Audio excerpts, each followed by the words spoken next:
Assalamualaikum warahmatullahi wabarakatuh. Selamat pagi, ya.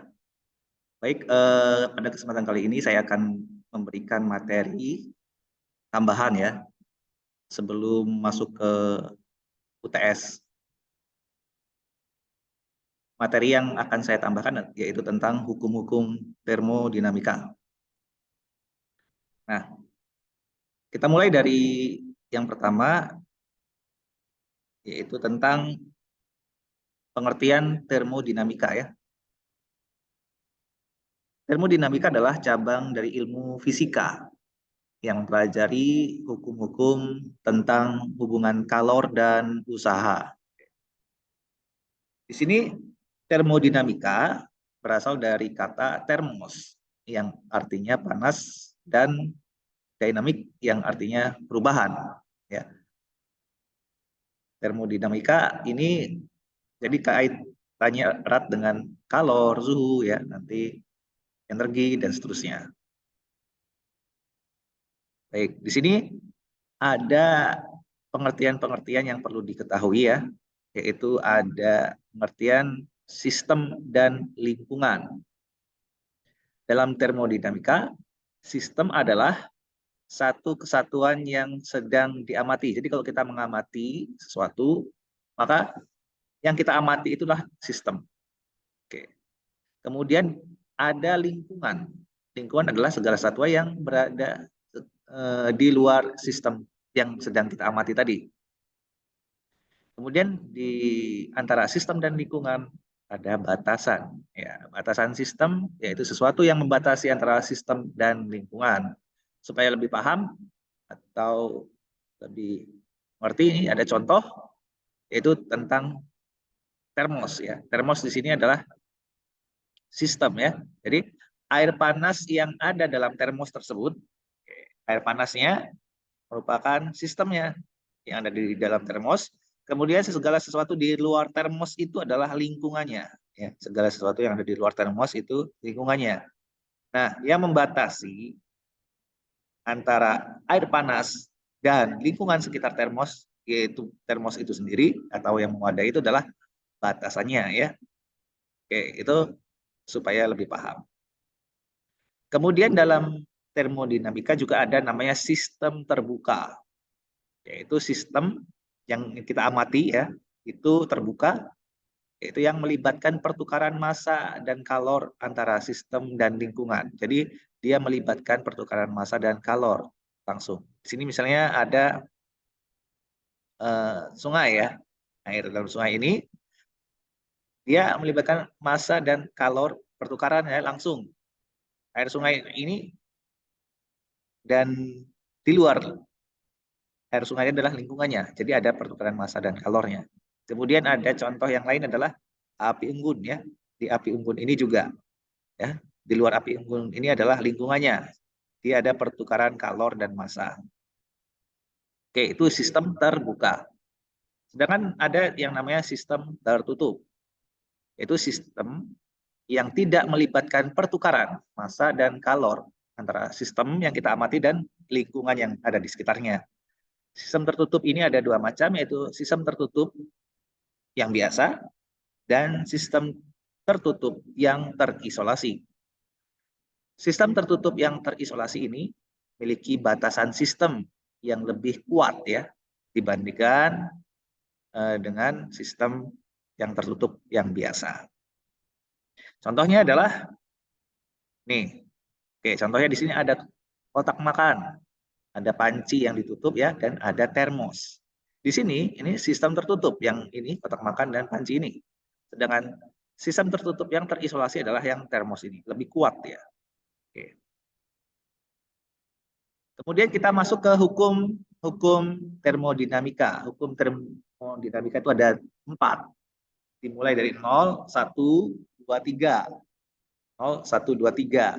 Kenapa kok ada nolnya? Karena ternyata hukum ke-0 ini belakangan ya dinamainya atau ditemukannya. Hukum 0 termodinamika ini mengatakan jika dua buah sistem mempunyai kesetimbangan termal dengan sistem ketiga maka ketiganya akan mempunyai kesetimbangan termal satu sama yang lainnya. Contoh penerapan hukum nol termodinamika adalah dalam kehidupan sehari, yaitu alat ukur suhu atau termometer. Di sini maksudnya adalah kalau ada benda A dan benda C, di mana benda A ini lebih tinggi suhunya dibandingkan dengan C, dan keduanya terpisah sehingga tidak saling bersentuhan, maka akan selama-lamanya A ini akan tinggi, C ini akan rendah. Ya. Kemudian datang B. Ya, datang B.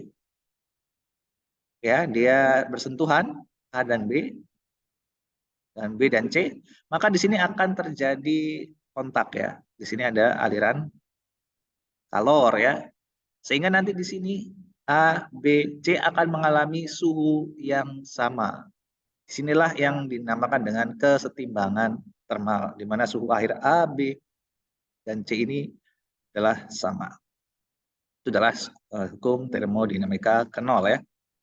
Kemudian hukum satu termodinamika atau hukum termodinamika yang pertama, yaitu dalam sebuah sistem tertutup. Tadi ingat ya, sistem tertutup.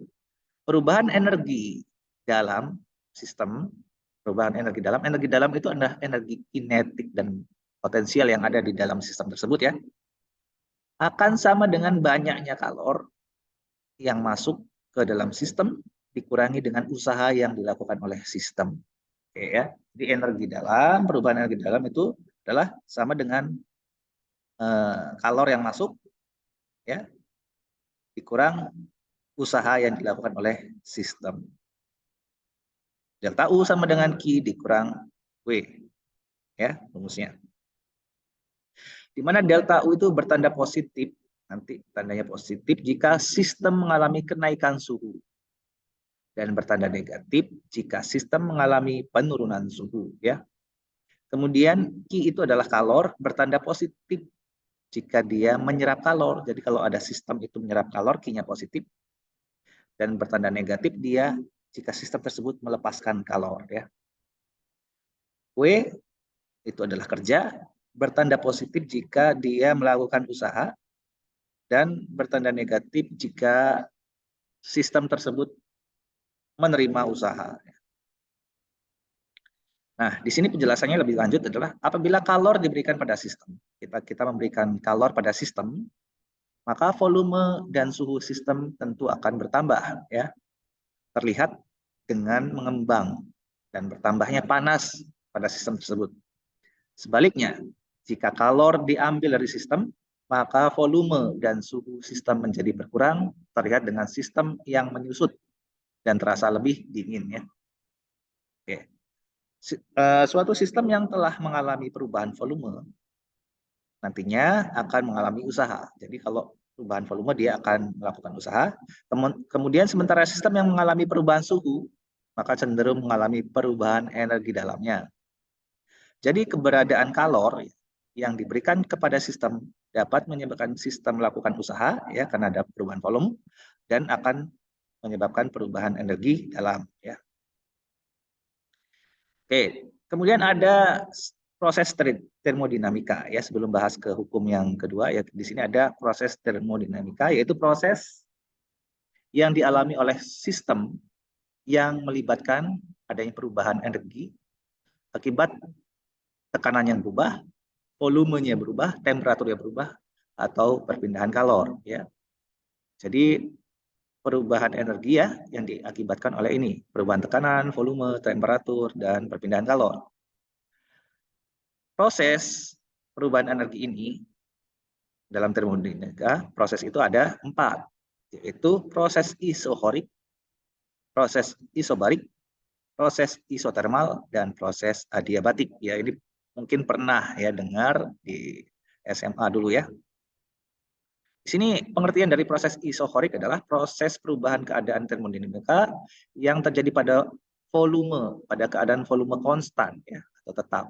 Jadi volumenya dijaga tetap ya silakan. Selain volume itu bisa berubah-ubah nilainya. Kemudian kalau isobarik ya sesuai dengan namanya isobar, yaitu tekanan tetap ya, proses perubahan keadaan termodinamika dengan keadaan tekanan yang tetap. Kemudian isotermal sesuai dengan namanya termal ya, berarti di sini suhunya yang dijaga konstan. Jadi ada perubahan proses keadaan termodinamika dengan suhunya konstan. Dan terakhir adalah proses adiabatik, adalah proses perubahan keadaan termodinamika yang berlangsung tanpa disertai perpindahan kalor. Jadi tidak ada perpindahan kalor antara sistem dan lingkungannya. Jadi kalor itu tidak berpindah. Nah ini ya, adiabatik. Oke, kemudian hukum termodinamika kedua atau hukum dua termodinamika. Hukum dua termodinamika ini tentang, ada dua ya di sini. Nanti ada tentang arah aliran kalor dan tentang entropi. Untuk yang arah aliran kalor itu, kalor mengalir secara spontan atau alamiah dari benda yang suhunya tinggi ke benda yang suhunya rendah dan tidak mengalami secara spontan dalam arah kebalikannya. Jadi kalau arah kebalikannya itu nggak spontan, nggak alamiah ya. Kemudian hukum dua termodinamika tentang entropi adalah dalam sebuah sistem tertutup, ya sistem tertutup, setiap proses termodinamika tadi ya akan menghasilkan perubahan. Ini perubahan entropi ya. Perubahan entropi lebih besar dari nol untuk proses irreversible yang tidak bisa kembali, dan perubahan entropi sama dengan nol untuk proses reversible ya. Kalau sama dengan nol dia reversible, lebih besar dari nol dia irreversible untuk entropinya. Nah sekarang pertanyaannya, apa itu entropi? Entropi adalah besaran yang menggambarkan tingkat kekacauan sistem. Jadi sistem itu ada tingkat kekacauannya ya, namanya entropi. Semakin acak benda, maka semakin homogen benda tersebut. Maka entropinya semakin besar. Berarti di sini lihat gambarnya, di sini tidak acak ya. Tidak acak, maka dia tidak homogen dan entropinya kecil. Lihat yang ini cenderung acak, maka dia dikatakan homogen dan entropinya besar. Jadi entropi adalah besaran yang menggambarkan tingkat kekacauan, tingkat keacakan. Nah, ya, di sini secara alamiah atau spontan, secara alamiah, sistem akan selalu menuju ke homogen. Jadi lebih acak, sehingga entropi akan selalu semakin besar. Ya, perubahan entropinya positif. Dalam termodinamika, ketika ada perbedaan suhu, ya sistem akan selalu menuju suhu yang homogen atau kesetimbangan yang termal. Oke. Yang terakhir adalah hukum ketiga termodinamika yang mengatakan bahwa pada saat suatu sistem mencapai temperatur nol absolut, nol absolut itu berapa? 0 Kelvin ya.